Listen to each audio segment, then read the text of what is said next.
철없는 아이들이 모래사장에서 뭐 계속해서 모래성 만들었다 빠았다 해도 하염없이 재미있는 것처럼 뭘 이룰 거야 라는 강박관념 없이 한번 자기를 이렇게 떨어뜨려 보는 거죠. 그래서 재밌었으면은 야호 하고 되는 거고, 재미없으면 또 딴 거 재미없는 거 없나 하고 들여본 거는 거예요.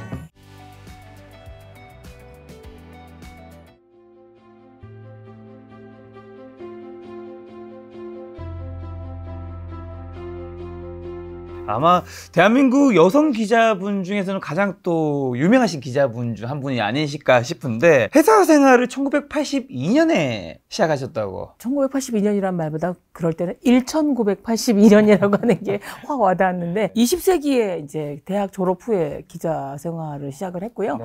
3년 정도 전업주부로 경력 단절도 겪었지만 다시 일을 해서 2015년에 정년퇴직을 했어요. 근데 저는 그냥 꾸역꾸역 다녔는데 네. 본의 아니게 경향신문 70년 역사상 여기자로는 제가 최초로 정년퇴직을 했다는 거예요. 그래서 그 타이틀이 하나 더 그때까지 붙었어요. 버틴 사람이 없었어요. 또 지금보다 또 위의 세대시니까. 예, 훌륭한 선배들이 이제 못 견디신 건지 다른 일을 위해서였는지 다 신문사를 떠나셨는데 저만 버텨서. 놀라운 거는 이제 제가 1982년에 태어났거든요. 와하. 그 2년에 이제 직장 생활을 시작했다라는. 김 작가 태어났을 때 몇 월생이십니까? 8월생입니다. 아, 그 전에 제가 직장 생활 저보다 더 시작했습니다. 빨리. 네.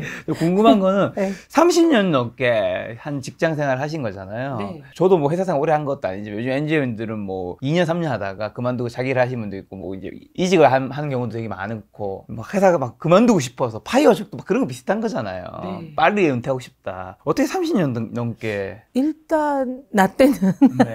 한 번 들어가면 끝까지 뼈를 묻어야 된다라는 게 오히려 인터뷰할 때 질문이었어요. 오래 다닐 수 있지? 뭐 이런 게. 그러면 저도 그렇다고 했던 게 그거였고, 수시로 뭐 그만두고 싶고 사표 쓰고 싶은 생각이 있었지만, 직업 특성상 기자라는 직업은 매일 새로운 사람을 만나고 매일 새로운 사건을 취재하다 보니까 고통스럽고 억울하고 답답한 일은 많았지만 지루하진 않았어요. 아니 근데 그래도 여성분으로 경심에서 최초인 거잖아요. 네.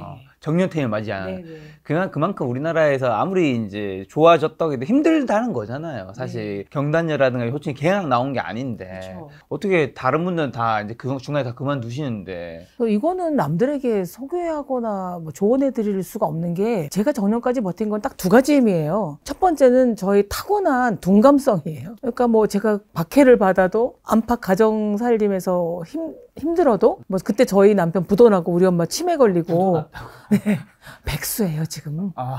네. 아니, 지금은 뭐 다 원래 은퇴하실 나이 아닌가? 30대 후반부터 그분이 백수셨으니까 33년째 올곧게 올곧은 분이에요. 망해서 쫄딱 망해서 친정엄마 집에서 살기 시작했는데 엄마가 또 치매에 걸리셔가지고 애는 어리고 회사 신문사 일은 많고, 그래서 굉장히 힘들었는데 그거를 제가 이렇게 뼈저리게 느끼지 못할 만큼 둔감한 거죠. 그리고 이제 강의 다니고 방송 나가면서 뒤에서 또 이제 지적질하는 분들, 뒷말하는 분들이 있으셨겠지만, 그것도 또 제가 제 눈앞에서 뭐 왜 나가니? 뭐 이런 얘기를 안 하셨기 때문에 몰랐어요. 그 둔감함. 두 번째는 뭐냐면 책임감이죠. 남편이 백수이시기 때문에 제가 이제 외벌이 혼자 벌어야 됐었어요. 이걸 때려치고 뭐 더 나은 길을 갈 수도 없었고요. 그래서 꾸준히 월급 받는 매달 25일만 되면서 지금도 가슴이 쓰려요. 찍혀야 되는데 월급이. 네. 아니 지금 그러면 이제 퇴사하신 지 한 8년 된 거잖아요. 9년. 네. 지금은 좀 어떠세요? 이제 직장 생활을 오랫동안 하시다가 나오신 거니까 어쨌든. 솔직히 지금 좋아요. 왜 좋으냐면 이 나이니까 좋은 거죠. 이 나이가 좋은 게 왜냐면 드디어 제가 국민연금을 받기 시작을 했고요. 그래서 이제 월급은 아니지만 꽤 많이 나오시겠네요.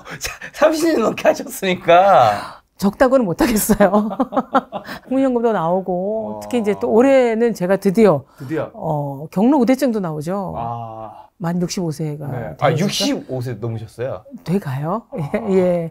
또 경로 우대증도 나온다고 하고요. 그 다음에 무엇보다 아침이 있는 삶을 누릴 수 있어요. 아침에 일찍 일어나서 저 혼자 커피 마시고, 아침에 일기를 쓰거든요. 아침에 일기 쓰고, 마당에서 뭐 꽃들하고 인사하고, 뭐 주변 사람들한테, 저는 이제 종교가 없지만, 제 주변에 너무너무 기도해 준 친구들이 많아서 별의별 기도를 다 하죠. 뭐 하나님도 찾았다가 부처님도 찾았다가 그런 시간은 시간의 양이 문제가 아니라 뒷골 땡기는 일이 없어진 60대의 삶인 것 같아서 그게 참 좋아요. 예, 앞에 말씀하신 둔감성은 그게 생각나네요. 신이 인간에게 내려준 축복 중 하나가 망각의 동물이라는 게 잊어버린다는 거랑 둔감하다는 거랑 약간 좀 비슷한. 다 갖췄어요.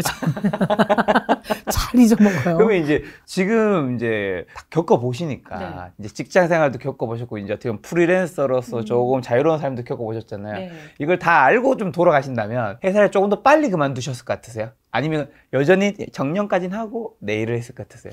그것도 성향 나름인 것 같아요.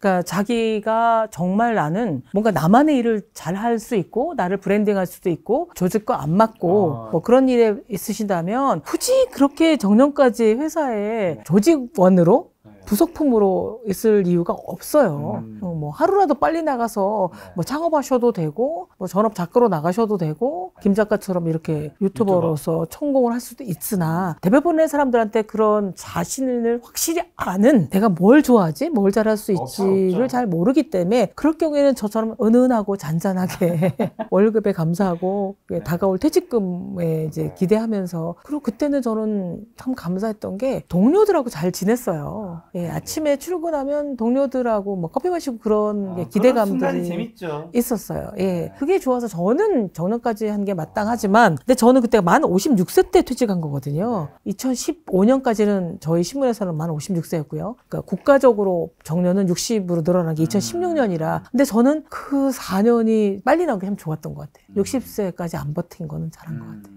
자, 지금 관계 이유에서 제가 여쭤보시고 사실은 저는 기자님 만나 뵙는 게 되게 반가운 게 많은 분들이 김작가TV가 이제 유튜버에서 인터뷰를 하고 있으니까 이제 2018년 제가 10월에 첫 영상 올렸거든요. 유튜브 시대 맞이하면서 인터뷰로 이제 떴다고 생각하신 분도 있지만 약간의 오해 있는 건 사실 진짜 기자님을 만나는 게 2010년대 초반이잖아요. 그 당시에 이제 제가 작가로서 인터뷰하는 것도 아니고 인터뷰에서 영상을 만든 것도 아니고 약간 사회에서 이제 저명한 분들을 제가 인터뷰를 하는 30대 청년. 근데 이제 제가 아는 정말 제가 좋아하는 형님의 친척분. 숙모가 이제 되게 유명한 기자님이셔서 제가 그 형님한테 부탁해서 제가 한번 인터뷰할 수 없겠냐 해가지고 제가 그때 경향신문 근처 카페에서 제가 너무나도 허접했던 그 시절에 또 기자님 저를 인터뷰를 해주셨죠. 피차 허접했습니다. 그 그런데 시간이 흐르자 김 작가는 이렇게 100만? 저희 보니까 막 골드 뭐 210만인데. 제가 기자님한테 진짜 궁금한 게 있었는데 기자님이 정말 많은 분들 만났잖아요. 그래서 아마 여기 1000개의 태양, 이게 뭐 1000개의 인생, 뭐 제가 봤을 때는 저보다 훨씬 더 수천 명의 사람을 또 만나 뵈셨을 것 같은데 그러다 보면 이제 우리가 간사한쟁이는 아니지만 사람을 만나다 보면 이제 느껴지는, 왜냐면 데이터 경험이 쌓이니까요. 옆에 두면 좋은 사람의 특징은 뭐고 어떤 사람이 좀 곁에 둬야 한다고 보세요? 곁에 둬야 될 사람, 그 사람을 보면 아 누구다, 이분이랑 오늘 약속 있다, 혹은 그분이 전화를 걸었다 할 때 약간의 설레임이 느껴지는 사람이에요. 뭔가 반가운. 네, 그러니까 그분이 뭐 재벌이건 무슨 뭐 권력자든 뭐 미모의 뭐 사람이 문제가 아니라 미모 중요했죠. 예. 한 3분은 행복합니다. 아닙니다. 한 1시간은 행복하더라고요. 아니에요. 3분이 들어가. 정우성 씨랑 이정재 씨 사이에서 제가 인터뷰, 밥을 먹은 적이 있었습니다. 근데 3분 행복하셨어요? 너무 좋더라. 이게 꿈이야, 현실이야. 근데 3분이 지나자 이분들은 저랑 있는 게 얼마나, 저만 있는 건 아니었지만. 그리고 왜 저보다 피부가 좋고 팽팽한 남성들 사이에서 쭈그러진 얼굴로 있어야 될까, 죄책감에. 그분들은 뭐 매일같이 관리를 받으신 분들이니까. 그렇죠. 근데 저만 혼자 이렇게 자책감, 죄책감, 열등감 느껴져서 했는데 그분한테 어떤 뭐 갖고 있던 지혜가 있으시던, 저를 늘 용기를 주는 분이시던, 아니면 너무 재미있어서 유머 감각이 풍부한 분이시던, 요 세 가지 충족 조건이 있으면 저는 늘 그런 분 두라고 해요. 지혜로운 말을 툭툭 던져주시는 분. 이것 말이야 하고 하시는 게, 정색을 하고 하시는 게 아니야 라고 하는 거. 그 다음에 제가 정말 힘들고 깝깝할 때 토닥토닥 거리시면서 괜찮아 라고 해주시는 분. 그 다음에 만나면 너무 재밌어서 제 기준으로 그랬어요. 왜냐면 돈 많은 분들이 저한테 돈 쓰는 꼴을 본 적이 없습니다. 네. 저 그럼 가까이 하면 독이 되는 사람의 유형은요? 어떤 사람 좀 손절해야 될까요? 순식간에 제 기분을 지하 3층으로 끌어내리는 분. 그런 분들은 뭐 감정 기복이 심한 건가요? 아니요. 그러니까 늘 사람들에게 비관적인 사람들 있죠. 사람들. 그러니까 제가 이제 이 책을 썼다 그러면 표지는 왜 초록색으로 했어? 맞아요. 이미 나왔는데. 그냥 이쁘다고 하면 되지. 예, 요새 누가 종이책 봐? 그러니까. 뭐 이런 거라든지. 왜 전자책을 내야지? PDF 뭐 이런. 그러니까. 이미 하고 있는데 그런 거. 예. 그래서 갑자기 저만하게 하거나 아니면 늘 징징대는 분이 있어요. 맞아. 날이 화창하면 화창해도 기분 나쁘고 비 와도 기분 나쁘고. 어떤 사람은 야, 비 온다 오늘 파전에 막걸리 좋겠는데? 그러니까. 이런 사람이랑 예. 살아야죠, 우리가. 그래서 그냥 그 전염이 돼요. 맞아. 기분도 전염이 감정이 되기 때문에. 전염되죠. 네. 그다음에 늘 남을 험담하는 분. 와, 저분은 왜 한 번도 누구에게 장점을 전해주시지 않지? 네. 라고 얘기를 하면 젊을 때는 그런 분들이 재밌었어요. 네. 동조하기도 하고 네. 뒷담화 할 때처럼 또 즐거운 일이 어딨어요. 근데 그렇죠. 나이 드니까 저분이 바로 5분 뒤에 나를 뒷담화할 수 있는 분이구나. 뭐 그런 생각도 들고 네. 표정이 안 좋게 늙어가더라고요. 혹시 그런 건 없어요? 만났을 때 되게 좋은 사람처럼 보이고 좋은 말을 하고 좋은 행동하는 것처럼 보이는데 뭔가 싸움이 느껴지는 분들이 있죠. 저도 이제 1000명 이상 저는 사람 만나는 일을 하는 사람이 생각하거든요. 그러다 보니까 뭔가 너무 좋은 말로 가득한데 싸한데 약간 이런 느낌 받을 때 있거든요. 예를 들면 저는 방송이나 아니면 누군가 얘기할 때 되게 완전 100% 남을 위한다라는 식으로 얘기하는 분들 그런 분 만날 때 좀 이상한데? 그쵸. 이제 나이가 우리도 많이 만나보고 김 작가님은 이제 연배에 상관없이 직업상 수많은 분들을 직접 얼굴을 맞대고 대화를 들어서 인터뷰하기도 아는 거고 저도 30여 년 일제강점기만큼 인터뷰하면서 느낀 건 뭐냐면 위선자들이 있어요. 맞아요. 위선자들. 네. 피하기도 좋은 것 같아요. 예, 위선자들이 처음에는 뭐 나라 걱정하고 국가를 위해서. 국가 정의, 봉사. 민주주의, 뭐 봉사, 아름다운 삶, 뭐 이런 얘기를 다 하시는데 정작 알고 보면 본인은 전혀 아닌 경우도 많고요. 그다음에 또 이제 보여요. 너무 욕망과 야심과 뭔가 이 상대로부터 내가 뭔가를 얻어가야 되겠다라는 의도가 보여요. 이제 그거는 제 나이의 힘이죠. 젊을 때는 모르죠. 그런 거 팁을 준다면 그런 사람 좀 조심해야 된다 이런 거 딱 느껴질 때 팁을 줄 게 없이 당해 보셔야 됩니다. 이거는 남의 뭐 책 보고 이런 게 아니라 이런 사람은 이래서 뒤통수를 쳤구나. 저렇게 멋진 줄 알았더니 알고 봤더니 아니구나. 뭐 사실 관계가 없더라도 너무 많이 느끼잖아요. 훌륭한 줄 알았던 정치가 뭐 대단한 줄 알았던 성직자 이런 분들이 너무나 많은 사건에 휙휙 휩쓸려가는 걸 보기 때문에 그래서 진짜 진정성이란 말을 전 그다지 좋아하지 않아요. 맞아. 성자를 붙이면 뭐 성실성 성이 아닌데 그냥 솔직한 사람, 저도 담백한 그래서 사람. 저 유튜브 하면서 항상 유튜브 하는 이유를 막 거창하게 얘기할 수 있잖아요. 시청자가 저 항상 말하는 첫 번째 제가 돈 벌기 위해서라고. 왜냐면 이게 나쁜 게 아니잖아요. 나쁜 방법 보는 게 아닌데. 자본주의 사회에서. 그래서 저는 많은 분들한테 꼭 저는 개인적으로 조언 드리고 싶은 거는 누군가 어쨌든 말과 행동을 하는데 혜택을 누가 많이 가져가냐. 근데 그 사람이 남을 위한 척하고 이거는 남을 위해서만 하고 말은 했는데 정작 그 혜택과 성과를 본인이 다 가져간다면 과연 한번 생각해 봐야 되는 거죠. 경제적으로 자본적으로 그러네요. 네. 예, 그런 분들이 너무 많잖아요. 너무 많아요. 예, 정치, 경제 각종 분야에. 혹시 그러면 너무 많은 분들도 만나셨으니까 진짜 어느 정도 어떤 사람을 만나셨죠? 다 만나시지 않았나요? 대통령부터 시작해서 살인자까지. 살인자까지. 5살 아기부터 재벌 회장님도 당연히 만나셨고. 그럼요. 백사세 김영석 교수님까지. 외국인으로는 이멜다 마르코스 또 필리핀 가서 만나봤고요. 영국 여왕 엘리자베스 여왕이 자꾸 하셨지만 오셨을 때는 잠시 아련이지만 뭐 만나봤죠. 네. 그 엄청난 분들 만나시면서 느낀 것들을 이제 50 넘어에도 1000개의 태양이 빛나고 있지 이 책에 내셨는데 궁금한 게 나이를 먹어가면 어떤 이는 노쇠한 노인이 되고 어떤 분은 진정한 어른이 되잖아요. 사실 저는 이제 어릴 때는 나이를 먹으면 다 어른이 된다 생각했는데 제가 이제 42살 돼 보니까 그냥 나이만 먹는 사람이 생각보다 너무 많구나. 그냥 20대에도 어른이 있고 40대에도 어른이 있고 그리고 무엇보다 어른은 많지 않구나. 진짜 어른은. 그 차이는 뭘까요? 제가 생각한 차이가 아니라 어린이날 아이들에게 어떤 어른이 좋은 어른일까? 그들이 바라는 어른이었어요. 그 답이 뭐냐면 하나라도 배울 게 있는 분이 나이에 상관없이 어른이라는 거예요. 아이들이 그런 대답을 해요? 네. 그러니까 뭐라도 좀. 애들이 어른이다. 애들이 어른인 거예요. 애들이 스승인 거예요.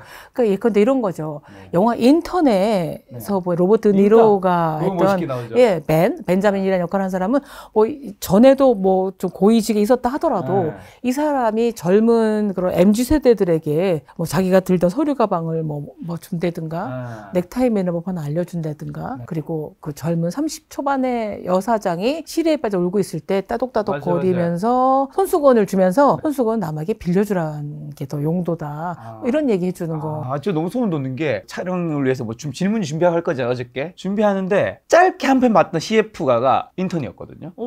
그래요? 그래서 지금 그 사례 정확하게 기억나요. 거기서도 네. 로버트 드루노가 그 여자 사장님이 이제 기사가 있는데 네네. 스타트업 잘 나간 사장이어서 그 기사가 봉투에 몰래 술을 조금 마시는 그러니까 장면이 있었어요. 그걸 보고서 퇴근시키고 그 기사한테 네. 가서 너 지금 술 마시지? 그러면 안 된다고 한 게 음. 아니라 음. 자네 지금 운전하면 안 될 것 같아. 내가 봤네. 딱 그리고 사장한테 말하지 않아. 본인 가만히 있어. 맞아요. 그러니까 그 기사가 사장님한테 가서 제가 오늘 몸이 안 좋아서 운전 못 할 것 같다고 이렇게 얘기하면서 드루노 할아버지가 운전하면서 그렇죠. 되게 지혜롭게 저 같으면 사장님 얘 술 마셨대요. 이때가 왔다 이러고 아 고자질하고 싶죠. 네. 그리고 지금 미국이지만 50대 중후반의 노인이라고 할 수 없는데 그분이 아들에게 전해주고 싶은 말을 왜냐면 어릴 때 아버지하고 사이가 너무 안 좋아서 뭐 하나라도 아버지랑 배우거나 대화를 해본 적이 없는데 만약에 내가 아들이 있다면 해주고 싶은 얘기를 한 거예요. 아들아 자동차 수리할 때 요건 이렇게 하는 거야. 뭐 넥타이 제대로 매는 법. 근데 가장 많은 조회수가 나왔던 그 횟수가 뭐냐면 아들아 나는 네가 너무 자랑스럽다. 가상의 아들이지만 근데 왜 우리는 돌아가실 때야 너를 사랑했다. 네가 참 자랑스럽다 얘기를 할까요? 그래서 수시로 전 얘기를 해줘요. 젊은 사람들한테 필요한 어른이란 건 내가 뭐 했어 이게 아니라 그냥 뭐 조금이라도 하나라도 가르쳐줄 수 있는 거 아이 먹지 마 하지 마 이게 아니라 이러니까 안 좋더라 뭐 이런 얘기들 겪어보니 해보니 뭐 이런 얘기 해주시는 분들이 좋은 것 같아요. 배울 게 있는 사람이 되어야 되고 뭔가 사랑하고 자랑스럽다라는 멘트를 할 수 있는. 네. 자, 근데 나이 들어서도 그리고 좋은 평판 유지하는 사람들도 있잖아요. 평판이 안 좋은 분들도 있잖아요. 네. 그러니까 저는 정말 요즘에 제 목표는 늘 말하지만 좋은 사람이 되고 싶거든요. 그 좋은 사람이 되고 싶다는 게 좋은 평판을 듣고 싶다라는 건 1차적인 거고 정말 좋은 사람이 되어서 그 말을 듣고 싶은 거거든요. 어떻게 하면 이런 평판을 들을까요? 근데 좋은 평판을 들으려고 연연하다 보면 좋은 사람 될 수 없어요. 휘둘리게 되잖아요. 그렇죠. 왜냐면 각 사람들이 요구하는 방향이 다르잖아요. 이 사람은 뭐 명랑한 사람 좋아하고 이 사람 점잖은 사람 좋아하고 각각의 방향이 다르기 때문에 오롯이 내가 어떨 때 내가 가장 나답고 내가 평화로울까. 저는 나이 들어서 좋은 게 해야만 일을 하느라고 이렇게 짜증내던 거는 사라지고 하고 싶어 하는 일을 하기 때문에 이제 기분이 좋더라고요. 이거 누가 쓰라고 안 했어요. 그러니까 본인이 쓰는 이 책을 제가 쓰라고 안 했는데 제가 나이 들어 보니까 이런 장점이 있고 나이 들어도 그렇게 서글프거나 비참한 게 아니라 오히려 나이 들어서 편해지는 것 그다음에 제 약점이 무기가 되는 거예요. 뭐 제 둔감함도 그렇고 약간의 뻔뻔함이 있으니까 사회생활 버텼겠죠. 그다음에 실수를 무지 많이 했어요. 전 그렇죠. 제가 저지른 실수만 해도 책 12권 나오는데 그때 저지른 제 실수가 이제는 제 에피소드가 돼서 남들은 내가 이런 일도 겪었잖아. 나 이런 개망신도 당했잖아가 될 수 있는데 좋은 사람이 되기 위해 노력하기보다 그냥 내가 나한테 다정한 사람, 내가 나한테 덜 부끄럽고 미안한 사람이 되는 게 좋은 것 같아요. 제가 제일 후회되는 건 젊은 시절에는 제가 저한테 좀 가혹했어요. 너 그거밖에 안 돼? 아니면 나는 이렇게 보기 지지리도 없지? 뭐 이렇게 스스로. 왜냐면 늘 특종만 하는 친구 기자가 있고 있으니까. 예, 그다음에 늘 승승장구하는 뭐 다른 제 여고 동창들도 있고 부자 남편 만난 저는 백수 남편 때문에 연연했기 때문에 근데 이제 나이가 드니까 제가 저랑 평화 협상을 맺어요. 이 정도면 괜찮아. 나 괜찮아. 내가 괜찮다고 내가 오케이 사인을 해줄 수 있는 나이가 참 좋고 그래서 젊은 시절보다는 지금 사람들이 훨씬 저에 대해서 다정하고 호의적인 것 같아요. 착각일 수도 있겠지만 어때요? 저 혼자 착각하는데. 제 생각에는 이제 나이도 있지만 그 원래는 어쨌든 직장 생활을 하시다가 바깥에 나오다 보니까 그 여유에서 나오는 사람이 여유가 있어야지. 그게 경제적 여유도 마음의 여유도 무슨 여유가 있어야지. 네네. 따뜻함도 전할 수 있는 여유가 있는데 그게 막 그렇죠. 내가 너무 급한 상황이면 네. 그게 안 되는 부분도 있지 않을까. 근데 그거는 젊어서 여유가 없었던 건 아닌 것 같아요. 어떤 가치의 배분을 성공과 야망과 일에 그렇죠. 뭐 두느라고 자기를 혹사시키고 그리고 혹사를 당했다라는 억울함 그다음에 나에 대해서 너무 많은 책임과 기대를 하고 있는 가족에 대한 원망이 있으면 젊을 건 나이 들건 불행하죠. 80대 어르신이 자녀와 손자들의 교육까지 부담하고 계시더라고요. 근데 그분은 여유 없어요. 돈은 있으시더라도 분노가 가득 차 있으시더라고요. 내 새끼들은 심지어 그 새끼의 새끼들마저 비속어가 아니라 뭐 실제로 그래서 내 새끼니까 실제. 네. 자, 지금 나이 드는 게 좀 좋다는 표현해 주셔서 나이 들어가는 게 생각만큼 슬프거나 고통스럽지 않다고 이제 오히려 근사하고 재밌으며 경험하지 못했던 평화와 보람을 느끼니 그 세계로 들어온 걸 겁내지 말라고 요 책에서 조언하시던데 실제로 이제 그렇게 정말 느끼시는지도 궁금하고 한 번 더 그럼에도 불구하고 나이가 들면 겁나는 건 있잖아요. 당연히 겁나죠. 첫 번째 겁나는 것부터 들으면 내가 언제 어떤 병에 걸려서 어떻게 죽을까 겁나죠. 그거에 초월한 분이 있을까요? 없겠죠. 왜? 보니까 종교인들도 다 가서 뭐 주사 맞으시고 수술 받으시고 뭐 하나님 뜻에 맡기겠습니다. 뭐 이건 아니더라고요. 근데 그건 자기 인생에 대한 의무니까. 그러니까. 저도 이제 50이 넘으면서 이렇게 몸이 속속 말을 걸고 이제 청구서를 내밀어요. 맞아. 그때 몸 안 돌보셨죠? 그러면서 백내장 수술 하셔야 되고요. 임플란트 하셔야 되고요. 심지어 뭐 쓸개 제거 수술 받아서 저 쓸개 없는 인간이에요. 성한 기간이 별로 없을 지경이죠. 뭐 시력도 좋고 뭐 아주 잘 씻고 하지만 치매에 걸리면 어떡해? 뭐 이런 걱정 다 있죠. 다 있죠. 맞아요. 제정신으로 살 수 있을까? 더구나 저는 친정어머니가 치매로 한 10년간 고생하셨거든요. 철딱선이 없는 어떤 후배가 저한테 치매 유전이라던데 막 이렇게 짭짭짭거리면 저는 정말 걱정되죠. 그 말을 똑같이 해도 이렇게 하면 저도 이제 그 가족 중에 아픈 분들이 있었기 때문에 저는 어떻게 하냐면 그러면 먼저 진단은 받자. 미리 조심하면 예방할 수 있으니까. 그래서 그때는 뭐 이랬지만 사실은 걱정한다고 뭐 해결될 일은 별로 없고요. 뭐 그다음에 이제 제가 국민연금 받는다고 했지만 언제까지 일을 계속할 수 있을까? 이런 것 좋은 점을 이제 광고를 드리자면 누구에게나 해당되는 건 아니지만 좋은 점은 비교, 경쟁, 시기, 질투, 뭐 이런 심술 이런 것을 스스로 좀 조절할 능력이 있어요. 남들이 나한테 별로 관심이 없다는 걸 알게 돼요. 남들이 뭐라고 하지 않을까? 남들 보기에 내가 뭐 이런 거 아닌가? 뭐 남들한테 내가 너무 뒤처지는 거 아닌가 하는 문제가 별로 아니고요. 그 다음에 이제 이게 기준이 이거 하면 나한테 돈과 명예를 줄 것인가에 따라가는 게 아니라 이거 하면 더 재밌을까? 이거 하면 신날까를 따지게 되더라고요. 또 제가 지난주에 베니스 비엔날레를 갔다 왔어요. 네, 비엔날레. 베니스에서 이제 2년마다 한 번씩 열리는 미술 전시 축제죠. 저는 미술 전문 기자도 아니었는데 미술을 잘 알지 못하는 60대가 바라본 베니스 비엔날레 각국 전시장의 모습은 어떤 걸까를 찍었어요. 힘든 일이죠. 비행기 14시간 타야 되고 숙소도 편치 않은 곳이고 언어나 뭐다 걱정이 됐지만 재밌겠다 이 생각이 드는 거예요. 그래서 재밌어서 갔다 오고 그게 저한테 부귀 영화를 주진 않은데 재밌는 순간은 만들어주잖아요.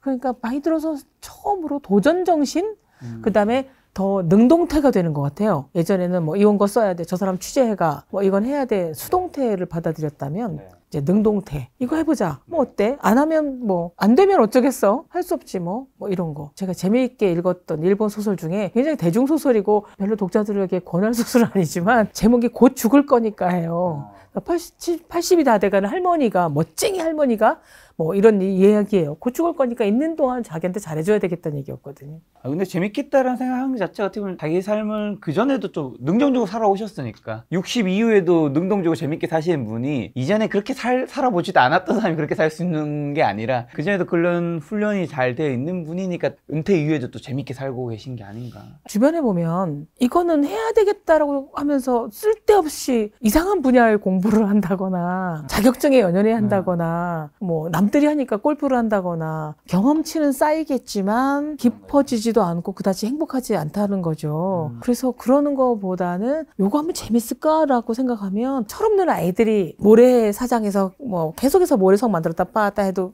하염없이 재미있는 것처럼 이걸 해서 뭘 이룰 거야 라는 강박관념 없이 한번 자기를 이렇게 떨어뜨려 보는 거죠. 그래서 재밌었으면은 야호 하고 되는 거고 재미없으면 또 다른 거 재미있는 거 없나 하고 두리번거리면 되고.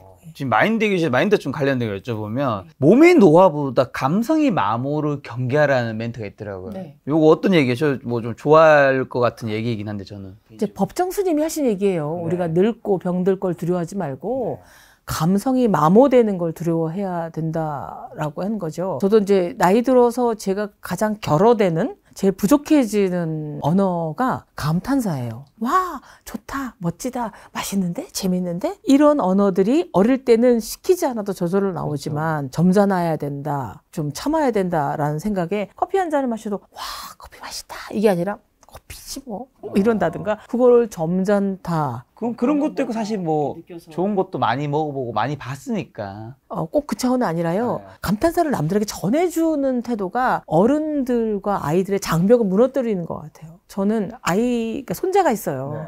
이 손자로부터 배우는 게 뭐냐면 아이의 감탄사? 그렇죠. 그 아이의 제 딸네 집을 가면 걔가 저기서부터 막 아장아장 막 뛰쳐나와요. 엄청 반가워요. 뭐 엄청 환대해 주는데 제 평생 그런 환대를 받아본 적이 없어요.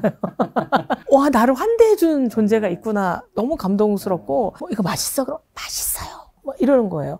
근데 제가 맛있어요 하고 먹어본 기억이 언제지? 맛은 있는데 맞아. 왜 그거를 음미하지 않았을까? 그래서 감성을 그러면 이제 제가 새로 태어날 수는 없는 거고요. 뜸을 들이는 시간이 있어야 되는 것 같아요.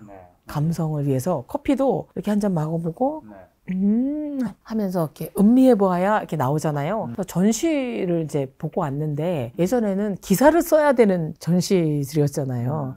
막 보고 아니면 도록만 사가지고 이제 볼 수도 있잖아요. 쓸 수도 있잖아요. 자료만 보고. 근데 이제 나이 드니까 언제 다시 그림을 볼 수 있을지 모른다라는 시간적인 제한성이 오히려 더 집중하게 되고 찬찬히 보게 되더라고요. 그리고 내가 유치해지고 아이다워지는 것을 기쁘게 받아들여야 되는 것 같아요. 훨씬 더 세상이 즐겁겠죠. 자, 그리고 나이가 들수록 필요한 건 대책 없는 낙천성이 아닌 긍정이라고요. 그러니까 세상은 어떤 일이 일어났느냐가 아니라 그 일을 어떻게 해석하느냐의 차이인 것 같아요. 아까 제 엄마가 치매여서 6남매 막내인 제가 이제 엄마한테 얹혀 살았기 때문에 할 수 없이 10년에 이제 같이 동거한 거죠.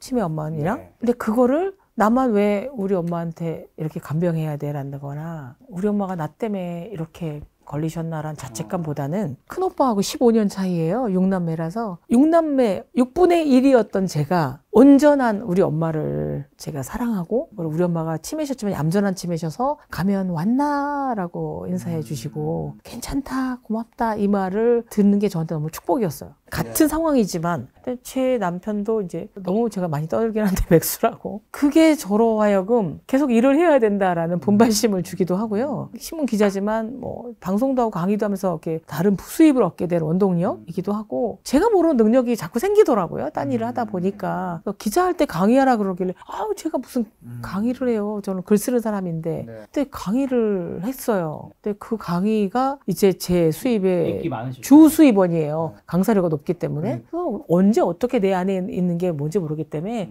그거에 이제 감사해야죠. 그러니까 제 좀 좋지 않은 면도 뭐 긍정적으로 생각해야 될 때고요. 이제 나이 먹은 것도 그래요. 이제 나이 먹어서 예전에 제가 근무했던 신문사에서 다루던 노인은 50세의 노파라고 했어요. 정말 말이 됩니까? 이게 50세 노파라고 하는 얘기가? 수명이 워낙 늘어나고. 네. 근데 100세 세대를 사는데 노인의 삶으로 50년을 살아야 되는 거잖아요. 그걸 비관하기보다는 좀 더 여유롭고 남의 시선에서 자유롭게 내가 좋아하는 일을 할 수 있는 시기다라고 긍정적으로 보는 게 스스로에게 필요하고 남들에게도 민폐가 안 되는 거죠. 한마디로 이제 사건 자체가 아니라 사건을 바라보는 우리의 태도나 관점이 훨씬 더 중요하다라는 건데 연결되는 건데 사실 저도 뭐 문장에서 너무 와닿는 게 저도 인생에 폭우가 너무 많아서 번개 폭우는 나만 다 맞았나 싶을 정도의 인생에 뭐 많은 시청자분들 아시겠지만 평화로운 근심 걱정이 사라진 상태가 아니다. 천둥 번개 폭우를 다 맞아본 후에 천둥이 쳐도 그게 하루 종일 가지는 않는다는 것을 안 후에 다잡는 마음이다. 저는 이 문장의 의미를 제 삶에서 정말 깨달았고 그렇게 지금 살아가고 있는데 이게 어떤 의미가 어떻게 하면 이런 마인드를 가질 수 있을까요? 왜냐하면 제가 되게 좋아하는 한 문장이 때때로 한 시련은 한 사람의 그릇 자체를 깨트려 버린다라는 문장이 있거든요. 네. 왜냐하면 시련 사람을 성장시키기도 하지만 너무 큰 시련은 그냥 그 사람 자체를 이렇게 무너뜨리는 경우도 있어서 어떻게 하면 이런 거 좀 마음을 다잡을 수 있을까요? 최근에 제가 그 출판사를 하시는 배정화라는 분을 만났는데 그런 얘기를 하셨어요. 저한테. 유인경 기자는 자기 얘기를 참 남 얘기하듯이 해요. 그러니까 뭐 우리 엄마가 치매셨어요 라든지 뭐 남편이 뭐 어땠어요. 그러니까 남들이 볼 때는 막 펑펑 울면서 할 얘기 회한에 차서 분노에 차서 할 수 있는 얘기를 그렇게 남 얘기하듯이 해요. 근데 저도 의식을 전혀 못하던 얘기였어요. 근데 남 얘기하듯이 할 수 있다는 거는 걸러냈다는 거죠. 여과가 됐다라는 거죠. 그리고 제가 맞아도 보고 넘어져도 보고 피도 흘려봤는데 근데 그게 저를 무너뜨리는 게 아니라 오히려 이 정도도 견딜 수 있네. 그리고 거기서 배우는 게 참 많아요. 맞아. 예, 오히려 막 꽃밭만 걸을 때는 나중에 토할 것 같아요. 꽃냄새. 그만해. 라벤더 축제로 제가 프랑스를 갔었거든요. 프로방스 지방. 하루는 멋지더라고요. 네. 아우, 보라색 그랬는데 2, 3일부터 자갈길, 진흙밭길 이런 거 다 걸어봤어요. 그때 괴롭죠. 근데 지나놓고 나니까 이제는 뭐 딴 길도 걸어갈 수 있는 근력이 있네. 내가 조금씩 성장했네. 성장은 이게 나이 먹어도 끊임없이 성장할 수 있는 것 같아요. 뭐 참을성도 생기고 그다음에 내 안에 또 다른 내가 나오는 이런 걸 굉장히 많이 느끼더라고요. 그래서 고통이 앞으로도 오겠죠. 억장 무너지는 일을 겪을 수도 있겠죠. 기쁜 일이 뭐가 남았을까라는 것들은 제외하더라도 그랬을 때도 뭐 그 정도는 견딜 수 있겠다라는 생각이 들고요. 제가 정말 김 작가처럼 별의별 그 억울한 일을 겪을 때는 한여름에도 이렇게 툰드라 지방 같이 추웠어요. 왠지. 근데 그래서 저는 쪄 죽어도 따뜻한 아메리카노를 먹어요. 뜨거운 걸 마셔서 했는데 한 50대 후반부터 갑자기 따뜻해져요. 훈풍이 불더라고요. 저는 저예요. 늙어가는 저였을 뿐이에요. 근데 세상이 주변이 바뀐 게 아니라 세상을 바라보는 시선 혹은 제 자신의 상태를 바라보는 제 시선이 나이 들면서 마모도 됐지만 받아들이자. 그리고 괜찮아. 뭐 어때? 그래서 저는 양희은 선생님의 책 제목이고 그분이 잘 쓰는 말이기도 하지만 그럴 수 있어. 라든가 그러라 그래. 라든가 이 두 말이 참 좋은 주문인 것 같아요. 저도 막 그렇게 힘든 일 겪던 어느 날 차를 타고 가는데 그 음악을 듣다가 갑자기 음악이 이제 뭐 라디오 갑자기 내가 모르는 음악이 나오잖아요. 네. 거기 가사 중에 하늘은 언제나 너희 편, 하늘은 언제나 너희 편이라는 나오는데 제가 그때 되게 힘든 일이 있었거든요. 하늘은 언제나 나의 편이 된 적이 없으니까 그게 너무 슬픈 거예요. 근데 딱 그날 하루 울고 그 다음 날부터 이제 살아가면서 제 마인드는 뭐냐면 며칠 전에 제가 만든 말이고 사람들한테 하는 말인데 세상이 너를 함부로 하지 않게 하라고. 그게 뭐 병이든 뭐 역경이든 세상에서 나한테 주는 시선이든 뭐든. 제 습관 중에 하나를 뭐야? 전해주고 싶어요. 저는 일기를 중학교 1학년 때부터 계속 쓰고 있어요. 지금도 쓰세요? 종이 일기장 노트에 해마다 일기장 고르는 게 이제 저의 큰 기쁨인데 예전에는 저녁 때 썼단 말이죠. 피곤하고 지치고 정말 적신솜처럼 나른하고. 근데 그때 일기를 쓰면 그날의 여과되지가 않은 감정들이 비참함, 억울함, 슬픔이 저주의 글이에요. 나는 왜 이렇게 한심할까? 나 오늘 말도 안 되게 나를 야단친 김 부장 죽었으면 좋겠다. 고인이 되시긴 했어요, 지금. 제 저주 때문은 아닙니다. 네. 고령으로 가셨어요. 예전에 일기를 보면 이런 비극의 주인공이 있나? 라는 생각이 들었는데, 한 50 초반부터 제가 아침에 일기를 써요. 그 일기장이 어제를 반추를 해도 부정적인 가시들이 좀 빠져나가고, 제가 일기에 감사하다예요. 뭐 예컨대 제가 내일 아침에 일기를 쓴다면 어제 김 작가 TV에 나가서 오랜만에 뭐 대화를 나눴다. 내 새 책에 대한 얘기를 했다. 그리고 뭐 이 나이에도 책도 쓰고 뭐 김 작가도 오랜만에 만나서 좋았다라고 감사한 거죠. 내가 참 복이 많다. 영어로 욕이 나오던 두 마디로 F로 시작하는 말로 욕이 나오던 제 인생이 땡큐로 바뀌더라고요. 그 일기를 쓰는 시간대에도 아침에 쓰는 일기가 감사의 일기가 돼요. 감사해서가 아니라 좋은 일이 일어나서가 아니라 같은 사건도 긍정적으로 보게 되는 거죠.